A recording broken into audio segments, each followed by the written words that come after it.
Okay. So today I'm joined by recently qualified CIMA graduate Murat Sayin. Murat has been a VIVA student since very early on in his CIMA studies, and I've been amazed at how quickly he's moved through the CIMA syllabus. In fact, I don't think I've come across another student who's gone through the qualification as quickly as Murat has. So not only has he gone through the CIMA qualification in about 1 year, but he won a prize along the way. So hopefully he's got lots of tips to share with current CIMA students. So lovely to talk to you today, Murat. First of all, you progressed through the entire CIMA qualification really quickly. You took your first OCS exam in February of 2020, I think, and one year later, you're fully qualified. So what has allowed you to become qualified in such a short period of time, do you think? Yeah, thank you very much for your comments. Actually, I really appreciate. Actually, my ideal timeline on my mind was to finish all the chapters. I mean, like operational level, management level, strategic level, at 6 months. So, like, I was planning to give each objective test 1 month, which is 3 months in total, and 1 month for the case study, maybe like more than a little bit 1 month. It's like more than a little bit 4 months, but also you have to wait for the result for the case study exams, which takes more than 1 month as well. So it takes in total 6 months actually. This is how I planned initially. But once I passed operational case study in February 2020, which is exactly 1 year ago actually when I think back now, you know, the corona situation has it was like all around the world, right? So like there was quarantine, lockdown, etc. And apparently, even at that day, it was obvious that there will be long-term quarantine. So I thought, you know, I was studying on these exams, and to be honest, it was challenging and it was taking time. So I thought instead of taking my time from the future, leisure time, as we already have like quarantine, why shouldn't I focus more on the exams to make it, to finish it as soon as possible? So, and the rest is like the planning actually, I can say in a very brief way actually. Great. Okay, so you used your quarantine time very, very productively to move ahead with the. And also, yeah, sorry for interrupting. I mean, once I progress through the exams, you somehow see the way the questions are asked, which type of part you are missing. I changed my blueprint on the way I study, for example, etc. I'm just, if you want, I can also go into details later on. Plus, I enjoyed it also, like personally, and I realized I know a lot of things, and I didn't know many things actually that I supposed to know maybe professionally. So I try to catch up all this gap of the knowledge, and then I enjoyed, like I saw it like kind of general knowledge, you know, for example, especially E-pillar exams. It's like more like real life, not finance specific, but more real life cases. I mean, questions, topics. Yeah. So this is how I saw it in the end, actually. Yeah. So did you see a very clear link between what you were studying with CIMA and your own work? In my previous role, definitely I've seen it because it's not like daily task, but sometimes you have to speak in terms of financial knowledge, the financial language, right? So you have to come up with, for example, the name throughput. So I didn't know it, to be honest, because normally I came from engineering background. Okay. I did double major with economics, but it was not accounting specific area. It was mostly like, you know, economy as a science, you know, like microeconomics, microeconomics. I only have taken 2 accounting classes, but overall I was far away actually, and I was mainly focusing on engineering at that time. Plus I didn't have audit background like Big Four, etc. So I thought I should learn stuff, you know, like in finance in general, which I saw like the base of everything in finance, like kitchen, you know.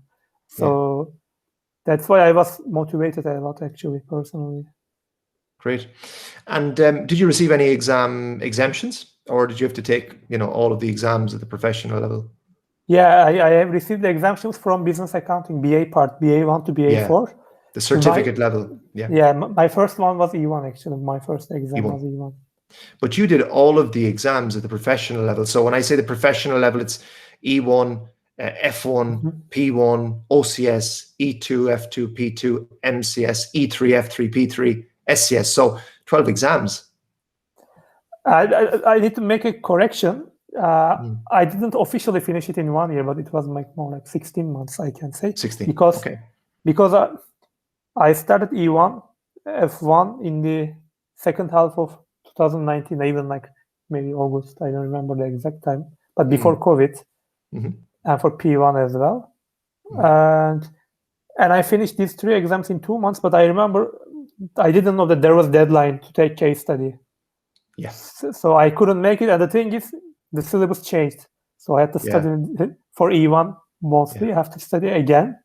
And I gave at that moment 3 months break, actually, because the next exam was 4 months later. So, but then it was quite dense, packed like schedule. Yeah. And typically, how would you study? So would you study one subject at a time? Or would you typically study, 2, 3 subjects at one time? No, it's a good question. Personally, I don't like to have I'm not a multitasking person, so I have to focus one subject at one time. And I personally have to finish it, but this is personal choice. I studied always only one chapter. And the way I study is the following. I was working full time, and considering the fact that especially before COVID times for 3-4 months, I was from Turkey, Istanbul, and in Istanbul there was huge traffic. Like you have to spend 2-3 hours every day at traffic. Plus I was in FMCG sector. It was kind of a dynamic sector which requests a lot of effort. It was quite hard to come home and study afterwards. So I was trying to study, especially after COVID. I study every day in the weekdays, 2-3 hours every day. And in the weekends, probably also I study like 8-10 hours. Wow, But the thing is, I was planning to finish it in like 4 weeks. But once I get to this cycle, I could finish it like 18 to 20 days. I mean, all the chapters. And I was pretty much ready. So I was... I have this schedule for 20 days, but for the next 10 days, I was kind of relaxed because I knew what to do. I was reading I bought a multiple choice book. May I give the name of other? Yeah, of course. For Kaplan, I think it's official supplementary, like supplier of the materials. I bought their exam kits or something like this, like with multiple choice questions. I was not solving, but I was reading the questions, etc. So I solved a lot on this is for, by the way, objective tests. For case study, I followed totally and fully VIVA, actually, VIVA Tuition's methodology, actually. Okay, so you were taking one exam at a time for the objective tests. You were doing very intensive study over 18 to 20 days. And I suppose in that way as well, because you were, getting all of your study done in 18 to 20 days, a short time period, there wasn't a lot of time passing so that you weren't forgetting things. You were remembering everything because it was fresh. You'd recently studied it. That's a very intensive approach, but it clearly worked in your case. Did you have to repeat any exams, or were they all first-time passes? I failed on 2 subjects. On P1, I failed with a score of 98. Probably only 1 or 2 questions. I don't know the algorithm behind. And after management case study, I decided to study very densely, right, in English. So I had to study a lot in a very short period of time. That's why I didn't have too much time for P3 exams, because I had to catch the deadline. Mm. So I decided to take exam before understanding fully what's going on. Yeah. I failed it two or three times. I don't remember, but I somehow made it. But P3 was quite hard, to be honest, personally. And looking back, why do you think you struggled more with P1 and P3? For P1, I don't know. Like E1 was pretty much memorizing stuff, right? So you know it and you do it. F1 as well is mostly analytical, number crunching, etc. And I was good at it personally. I was feeling relaxed, and it was easy for me to understand. For F2, F3 as well. For P level, it's all this like overhead absorptions. I don't know, like all this kind of cost pool calculations, etc. Even if I think back, it was not easy. Yeah, it's to me it was new area, budgeting, etc. Zero-based budgeting, all this kind of stuff. It was to me new, and somehow I don't know, but I couldn't get the subject maybe clearly. Maybe it's the way I study. It was not correct initially, because I had to. When I studied, I had to. This is also true for VIVA materials as well. I had to be honest myself. If I don't know something, I shouldn't have said that. I knew it. Yeah. This is the way I changed my mind. For E1, F1, P1, probably I didn't do this. Even though I passed E1, F1 on the first attempt, P1, maybe this is the reason. Even though I didn't know it, I thought I knew it. Yeah. Yeah, and P3 was the hardest one because I don't know if I will have even like 2 months. I don't know if I pass it in the first attempt because it is quite open-ended questions. Yeah. For P3, really, it was. I was super. I was feeling anxiety, after like P3 exams, because you take the exams and you wait for the results, which is printed initially, like pass or fail. It was quite emotional as well, I can say, for me. But I made it. I was ambitious, and I knew somehow I would make it, and this is how I made. But P3 was open-ended. It's not. Yeah. It was not 0 on 1. It's not binary. It was very. And one more thing. Sorry for interrupting. For P3, I remember now there were too many select all apply questions. Yeah. And if there are 5 options, and if you know 2, but if the answer is 3, it's false, right? Yeah. So this was the case. There were a lot of questions like this. So I don't know. I just don't want to discourage the students to listen to this study, this video. I have also one personal story. May I add it regarding your question? The thing is, I had more than 3 years experience already when I started for the SIMA initially. But if I was out of college or if I was like new graduate, I wouldn't take this road. I wouldn't recommend it to anybody. But this is personal choice, because in the end they have to wait to have 3 years of experience, right? Even if they finish it in 1.5 years, 2 years. Yeah. So I kind of compromised from my social life. But as I mentioned, there was COVID case, so there is no social life. So this is I'm not going to say motivation for COVID, but this is my general idea, my mindset in general. Yeah. But especially if you are really newly graduated, I wouldn't recommend it to do it this way. But if also personally, I was pushing a lot because I was living in Turkey and I wanted to leave the country. I wanted to move to European Union country, one of the European Union countries. So I was working for a multinational firm. So I knew that SIMA would be kind of a enabler for me to come to offices from abroad. So that's why I kind of pushed actually as well.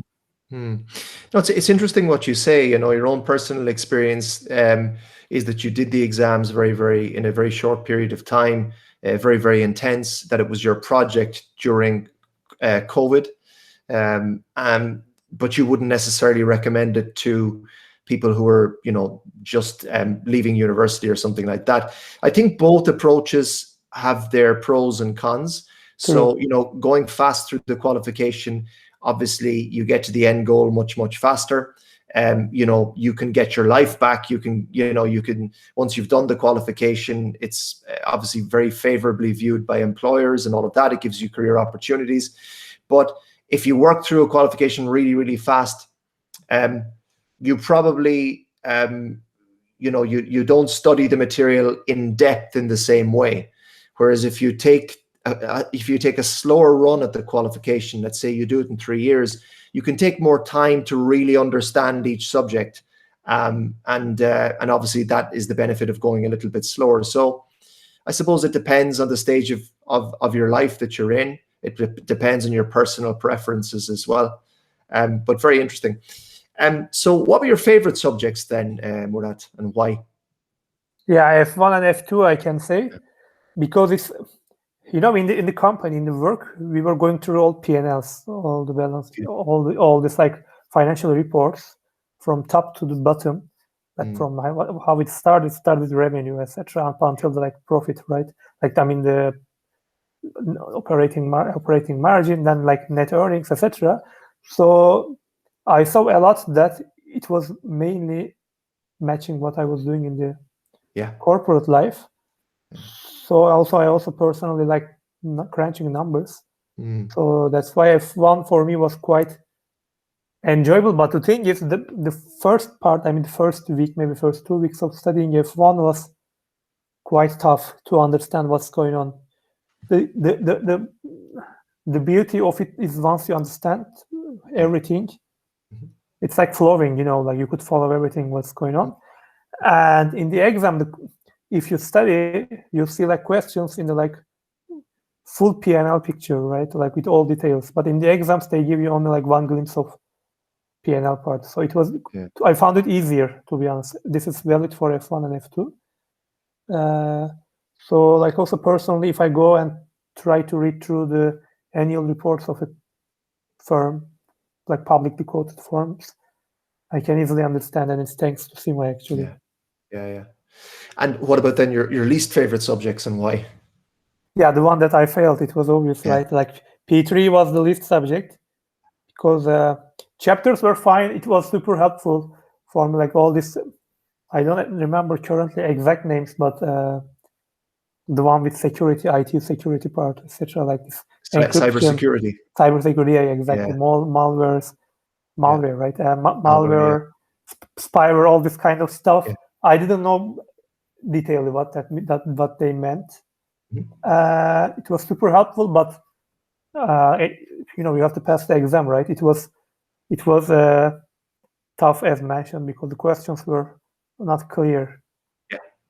And same for P1 and P2, I can say. P2, I made it on the first attempt somehow, but for P1, I don't know. It was also, I don't like probably this budgeting stuff. I think this is personal. There is no specific reason. That's it. Everyone is different. And I suppose, with the benefit of hindsight, so looking back now, is there anything you would do differently for the subjects that you didn't really like then? So P1, P2, P3, is there a different approach you would have taken if you were going back now? For P3, as I mentioned, I really don't know. To be honest, it's still to me like a gray area.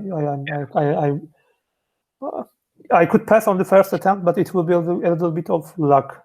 And I don't know, like CIMA doesn't reveal the numbers in terms of 150, the people who got 150, etc. I'm not sure if a person can get more than 120 or 130 in P3 on the first attempt. I don't know. For maybe I would change E1 and F1 and P1 studying approach. It took me a little bit longer because I was trying to read everything, all the even unnecessary informations, etc. But how I was studying for a case study, it was clear. I wouldn't change anything. I was super happy with VIVA and your approach. But I'm talking mostly about objective tests, and especially this objective level exams. Yeah, I wouldn't go that much deeper actually, to be honest, because it was not really necessary, because even though you go to deeply to the chapters, you don't remember. Yeah. You don't remember everything. My own personal feeling on this, and well, it's more than just my own personal feeling. It's having interacted with a lot of students over the years, is that students tend to spend too much time on the textbooks with the objective test subjects. They read, and they leave question practice until the end.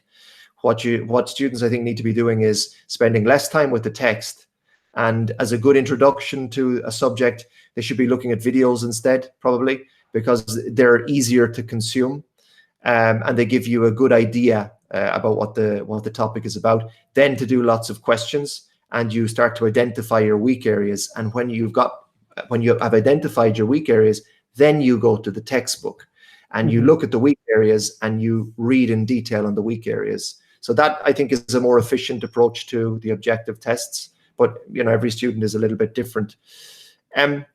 So what led you to study CIMA then in the first place? Was it something that you actually decided yourself, or did your employer suggest that? Yeah, that's a good question. Actually, to be honest, I didn't know what CIMA is back 2018, I can say, because in Turkey, it was not widely known among the people, among the professionals. But I had kind of like a person who was senior to me in my previous employer, and he was a successful person actually. And I talked to him like what I should do for finance, what he recommends, etc. So he told me he got CIMA, for which he studied like, I think, 3 years, I don't know. But yeah, he learned a lot, he told me, but he wouldn't recommend it to me because he said it's super time consuming. I don't want to discourage people actually, but he's the reason what pushed me. Then I looked for CIMA, etc. And I thought that, okay, this could be something that I can get my personal packet, personal skills. Plus, in the beginning of my career, I saw that in the leaders, finance leaders, they may have lack of basic accounting skill. For example, they may not know what accrued liability means, etc. This is what I have come across personally. And I saw that, okay, you can be, let's say, finance manager without knowing this stuff. I don't want to be like this. I don't want to be a person who doesn't know all the details of the finance. So this was also my kind of personal motivation. And I can definitely say, like, as a person who is now like officially chartered, I can say a person who got CIMA can easily work in any areas of the finance. I can say. Yeah. And what have you taken then from CIMA into your professional life? Yeah, I cannot directly say like this part works fully efficiently. Like I can implement this section of this chapter implementing to my professional life, but I can say general. First of all, it gave me self-confidence. Even whenever I join to any of the meetings, even like with very senior people, I can understand what's going on easily and in a faster way. And also I can come up with the solutions within a short period of time, because once you have this confidence and once you know what all these financial processes, you can like map everything quickly and more correctly. Even though there are changes, this is my 4th company that I'm working right now, and each company has its own unique P&L structure. You can easily adapt to yourself, and this is what CIMA brought me actually. Like I got the overall picture, in finance, and I can easily articulate my opinions and easily ask questions to people. And also personally, if I say that I'm a CIMA owner, I get very good reactions from people, which also I give them also like trust even at the beginning. Yeah, that's great. So can you tell us a little bit about your work history up until now? You mentioned you worked with 4 companies up until now, right? Yeah, currently, actually, it's my it will be my 4th week. I'm working right now for Amazon Munich office. I'm in the Munich office of Amazon, actually, part of a retail business. Like this is my 4 weeks of experience, but Amazon is quite different than what I have experienced before. Before Amazon, I was working for a company called Mars Incorporated. It's a privately owned company, but it's also like very huge, one of the biggest privately owned company. I worked there for like almost 2 years. I was part of controllership team at that time, but I was touching all the areas. I was like doing business partnership, managing cash flow, all this balance sheet, audit processes, etc. Everything like regarding Turkey unit, I can say. Also, I was looking for Central Asia unit as well. Like we were part of Central Asia along with 13 countries. So my colleagues were from like Russia, Kazakhstan, Georgia, etc. Before Mars, I was working for Shell oil and company, oil and gas company named Shell. I was part of their energy team. Like they have a huge, like in European Union as well, huge energy team, and we were focusing on oil and gas and electricity trading. I was financial analyst of the team. I worked there more than 2 years actually, and before that, I just worked less than a year for a local telecommunication firm. I was working on strategy, like revenue management, etc. Yeah, but currently I'm working for Amazon right now. This is my last employer. Yeah. So big employers, big names: Mars, Shell, Amazon. Yeah, fantastic. What are your remaining professional ambitions then?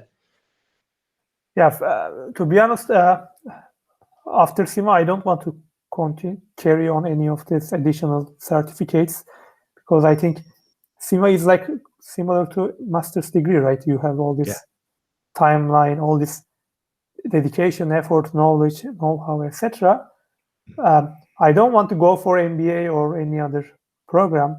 Amazon is personally for me was like kind of a dream company where I am in right now. I would like to continue as much as possible in Amazon because my first impression is also it's a great company. So my career is like to move the ladders as much as and as fast as possible within Amazon. Actually, in finance, I can say I don't want to change the area. I'm like finance is mostly like my passion. It was not easy for me to find out my passion initially, especially coming back from engineering background, because it was also quite widespread among my friends from college. They didn't know what to do. I think this may be even generational. I don't know, like this Y generation, maybe now Z generation. We may not in general know what to do. So this was my case. It took me time. Maybe it cost me some time in my career, but yeah, I want to continue my career in Amazon in finance. Yeah. And are there any skills that you feel are important to develop as you move up through the ladder? At Amazon, for example. Yeah, Amazon says like there's a saying that we are a peculiar company, and in terms of the digital skills that are used in Amazon is quite different than what I have experienced in other multinational firms. There are enormous amount of data, and you have to come up with the numbers that will bring you the results, and you have to have certain skills, maybe like SQL skills, Visual Basics like VBA, Macro. I didn't use these tools a lot in my previous employers because the data was somewhat limited actually. But here data is unlimited, so you have to figure out things that you look for. So I want to go for these digital skills a lot, like maybe one of the BI tools to improve my BI tool skills more. Yep. And also you need to have a lot of writing skill in terms of business. If you want to be a successful business partner in finance, you need to somehow improve your English writing skills, because this was also case for the case study exams in CIMA. I'm not a native English speaker, and there is always language barrier. So you have to improve the skills continuously. So this is the other thing that I would like to focus on. Yeah. So it sounds like, a real mix of hard skills and soft skills. So, and to be fair to CIMA, I think they, of all of the accounting qualifications, they emphasize more the soft side of things too. With things like the case study, you're right, writing skills, communication skills. It's no good being just technically skilled and not able to communicate with other people. How do you think you'll learn some of the hard skills you just mentioned? So things like SQL and business intelligence tools and macros. Are you thinking about taking some courses there, or just learning by doing, or is it a combination of both? For SQL, I have taken some course from the data provider companies on the internet. But mostly I can say it's learning by yourself, learning on the job. I can say I'm not, for SQL, I'm fine now. I can say I learned a lot.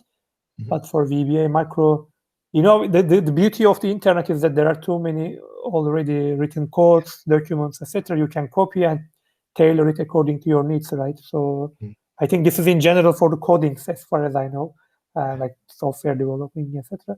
So this is how I try to improve, to be honest. Okay. So is there anything that you know now that you wish you had known at the start of your CIMA studies? I don't know. I don't know how to say in English, but initially when I started E1, F1, I was kind of scaring from the exams that I may not pass. Yeah, so you were intimidated. Intimidation. Yeah. And I think students should have self-confidence at the beginning. There is no reason that they will fail or etc. They may not be able to do it. If I do it, I think everybody can do it.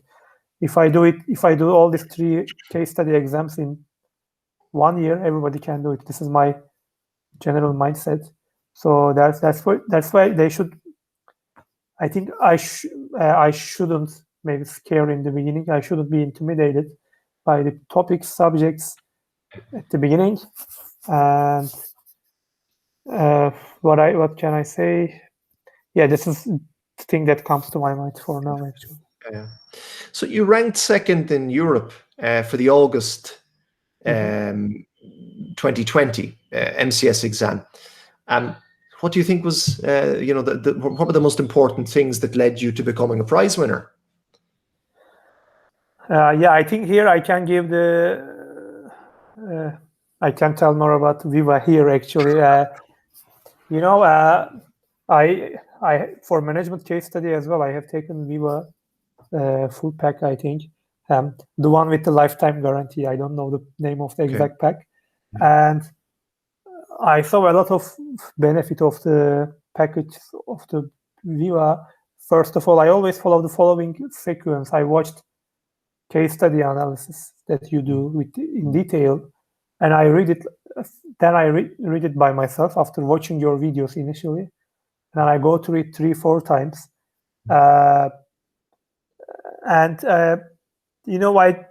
For example, I was thinking to read all the chapters, E1, F1, P1, all subjects from the beginning. But what I have done is I have just focused on the most of the areas that you emphasized in the package, like key questions, key areas that may be asked in the exam.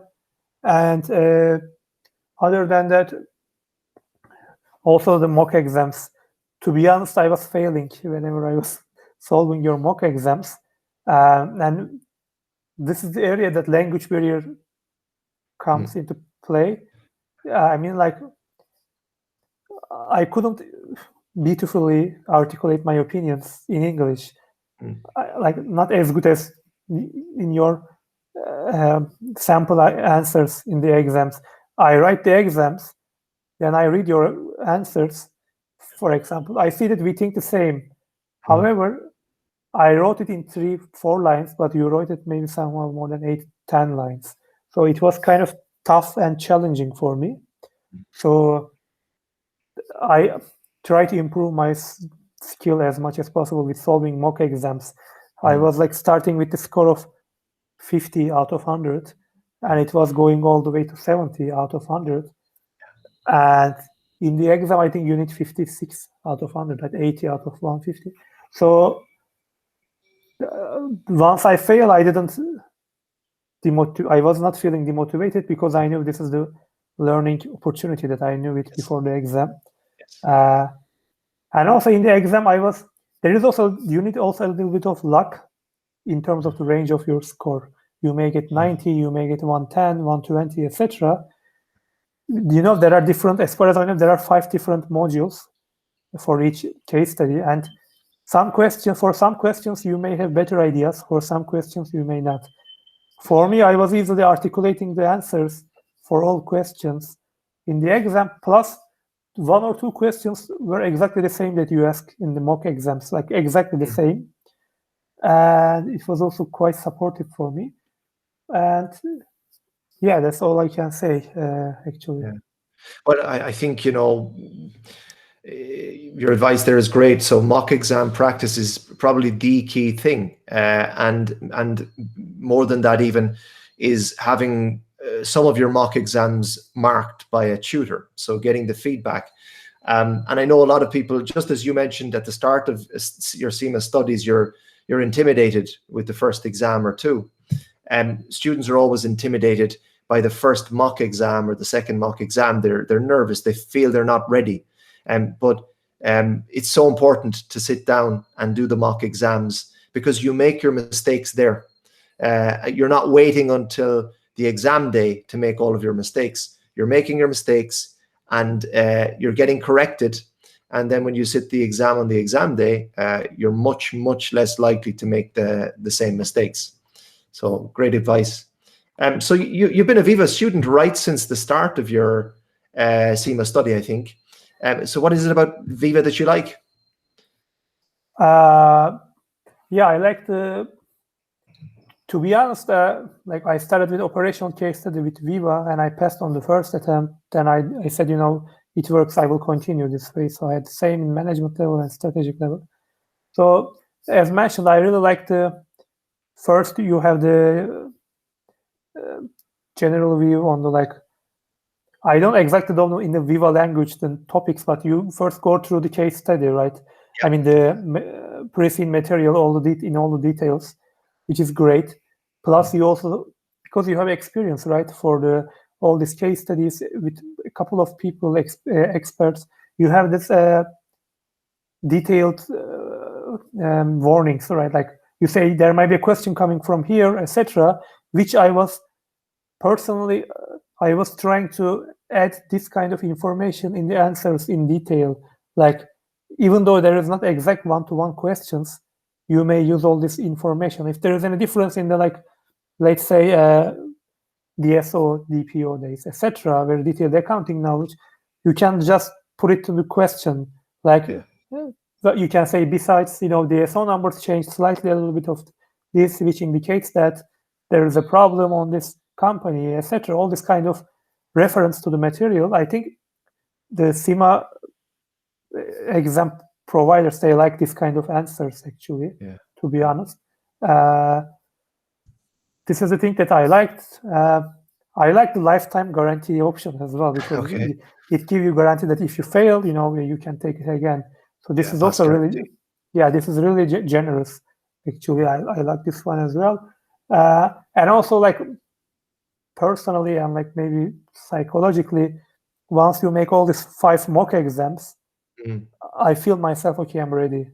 Even though I couldn't get quite high grades in the mock exams, this was motivating me also, okay, I'm done what I could done personally, and that's all. Okay, I'm ready, etc. So this is my opinion about you, and you can easily see that people are quite knowledgeable. I mean, this VIVA experts on the CIMA subjects, actually. Great. So changing then the topic, going back to your own professional life, is there anyone in the world of business that you particularly admire? Yeah, I told this person as well, like personally a lot. When I was in Mars, our unit CFO, he was quite knowledgeable in terms of accounting, finance, business partnering skill, but he was also quite hardworking and quite humble and funny, enjoyable person. I really admire him professionally. Actually, he was kind of inspiration for me, and he was motivating me a lot when I study for CIMA. Actually, maybe this is also one of the reasons why I pushed hard, because after a point it created an expectation from the people. Okay, this guy can handle it. This guy can finish it, etc. So thanks to his efforts, maybe I also made it in a very short period of time. Yeah, this is the person I really inspire. Great. And a final question then. So I guess obviously combining, SIMA study with your job, doesn't leave a lot of time for hobbies. But what do you like to do when you do have some time free? Yeah, thank you for the question. Actually, after COVID, there is not much you can do, right? So, but if I think about a non-COVID scenario, I can say I do swim like 4 days, 3-4 days every week. This is what this was my routine. I was traveling a lot all around the world, as much time I have as possible, because in corporate life you don't have that much of time, right? So I'm like a big fan of football, and I'm a Galatasaray fan as a Turkish person, and I do watch actually games of the Galatasaray, and I like Premier League as well. I do watch a couple of games. I try to watch if I have time in the weekends. Like normal stuff, right? Spending time with friends. I'm a movie addict. I really like watching movies. I used to watch more before studying CIMA. I watch like 3-4 movies every week, I can say. Kind of stuff, spending time with friends, family, like all this general stuff, actually. Great. Okay, Murat. So it's been great talking to you, and I think lots of great advice there. And congratulations again on your big achievement and becoming fully CIMA qualified. It's a great story. Thank you very much. I really appreciate it for your time as well. Take care. Bye-bye. Bye-bye.